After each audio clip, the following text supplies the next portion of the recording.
In ancient mythology, a demigod is a being that is partly of divine nature. Among various ancient comparative myths, demigods were believed to be the product of intercourse between a god and a mortal. The word demigod comes from the Latin word semideus, which means half-god. These half-gods are often described as having special powers and abilities, inherited from their divine fathers. These abilities includes the following. Demigods possess superhuman strength. Demigods are much stronger than mortal humans, even without any formal training. According to ancient Greek writings such as Homer's Iliad and Homer's Odyssey, Hercules is described as having superhuman strength even as a baby. He was strong enough to carry 2 building columns and uproot trees with his bare hands. He could also perform a standing high jump of at least 100 feet. Hercules was highly durable, resisting most forms of impact, penetration, and energy assaults. His strength and durability helped him fight various ferocious animals and monsters such as the Hydra,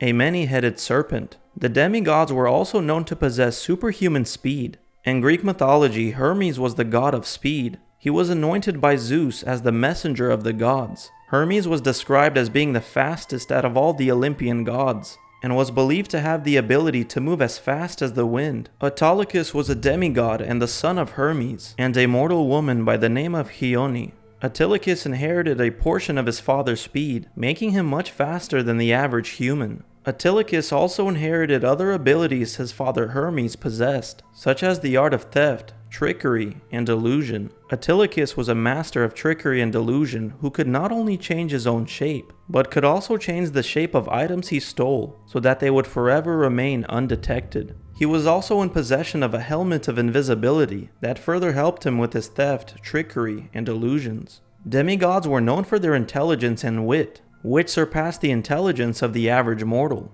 In Greek mythology, Theseus was a demigod who was the son of the Olympian god Poseidon, and a mortal princess named Aethra. Theseus is widely recognized not only for his strength and courage, as is typical of any demigod hero, but he is also recognized for his intelligence. He is described as a calculated and thoughtful hero who used his wit to overcome challenges, most notably when navigating the labyrinth to slay the Minotaur. Demigods were also known for their incredibly tall stature, making them stand out among mortals. The demigod Hercules was believed to be around 12 feet tall. In various mythologies, giants were believed to be the children of the gods, and human mothers who were possibly given the status of immortal goddesses. Some giants, such as the Greek Titans, were described as being 20 to 30 feet tall. The frost giants of Norse mythology was said to be of a similar stature. In Hindu mythology, the Daityas were said to be giants the size of mountains. In various myths, many demigods were given the status of royalty, and were granted authority by the gods to rule over nations and kingdoms, as kings and queens. According to the ancient Egyptians, they believed that their pharaohs had divine lineage, and were the children of the gods. Pharaohs were often described in inscriptions as the son of Ra, signifying their direct connection to the divine realm. This belief allowed the pharaohs to act as a bridge between the gods and the people.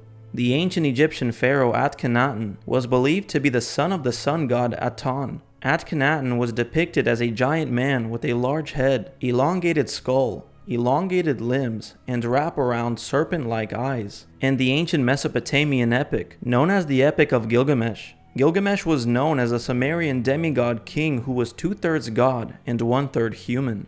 In the Epic of Gilgamesh, he is described as a towering, strong being who was 11 cubits tall, which equates to 17 feet. His height and strength was so great that he was able to make a ferocious lion look like a small house cat. When looking at the true identity of these demigods through a biblical lens, it appears that the demigods are the Nephilim offsprings of the rebellious angels and mortal women. These demigods existed both before the flood and also after. The earliest biblical mention of the angelic incursion is found in the book of Genesis. The book of Genesis chapter 6, verse 4. There were giants in the earth in those days, and also after that, when the sons of God came in unto the daughters of men, and they bare children to them. The same became mighty men, men which were of old, men of renown. Details of this angelic incursion is further found in the writings of Enoch, the book of Enoch chapter 6. And it came to pass, when the children of men had multiplied, that in those days were born unto them beautiful and comely daughters.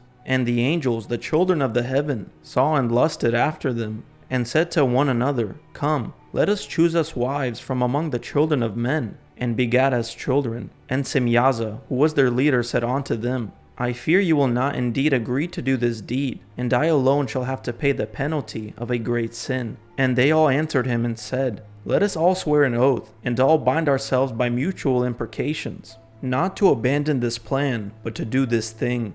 And all the others together with them took unto themselves wives, and each chose for himself one.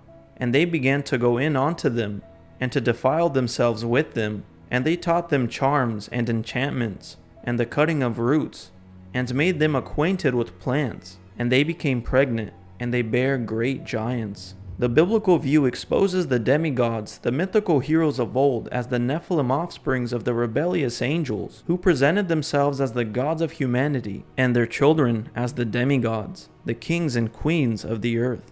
Thank you guys so much for watching. I hope this video was very fruitful. I hope this added further insight into the biblical perspective of mythology concerning the identity of the demigods. These myths further prove the validity of God's word.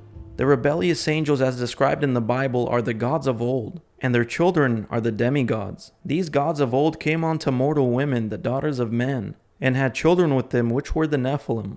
But thank you guys so much for watching. I hope you let me know your honest thoughts in the comment section below, any insight you might have into this topic.